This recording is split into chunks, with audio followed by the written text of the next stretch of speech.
हिंदू धर्म, वास्तुशास्त्र आणि फेंग शुईनुसार कासवाला आनंद, शांती आणि अफाट समृद्धीचं प्रतीक मानलं जातं.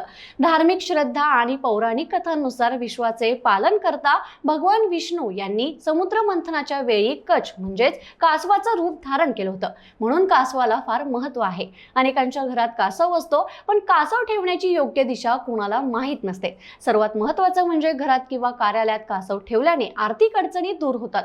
ते सकारात्मक ऊर्जा देखील प्रसारित करतं. मात्र धातूच्या कासवाचे फायदे तेव्हाच मिळू शकतात जेव्हा ते योग्य दिशेत आणि योग्य पद्धतीने ठेवले जातात. त्यामुळे तुम्हाला माहिती आहे का की धातूचं कासव घरात कोणत्या दिशेला ठेवावं?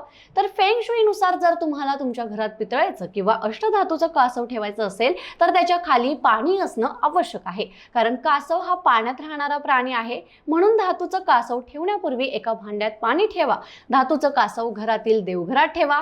कासव तुम्ही घराच्या हॉलमध्ये देखील ठेवू शकता. या ठिकाणी धातूचं कासव ठेवल्याने सकारात्मक ऊर्जेचा प्रवाह वाढतो आणि घरात सुख समृद्धी येते. वास्तुशास्त्रानुसार उत्तर दिशा संपत्तीचा देव कुबेर आणि देवी लक्ष्मी यांच्याशी संबंधित आहे. या दिशेत कासव ठेवल्याने घरात पैशाचा ओघ वाढतो, बँक बॅलन्स वाढतो. घरात योग्य दिशेत कासव ठेवल्याने शत्रूंपासूनही सुटका मिळते. पदोन्नती मिळवण्यासाठी आणि व्यावसायिक नुकसान टाळण्यासाठी पितळी कासव एक वरदान ठरतं. पितळी कासव ठेवल्याने एकाग्रता वाढते आणि कामातील अडथळे दूर होतात. त्यामुळे घरात आणि कामाच्या ठिकाणी देखील कासव ठेवू शकता. आणि अशाच इंटरेस्टिंग गोष्टींसाठी बखर लाईव्हला फॉलो नक्की करा.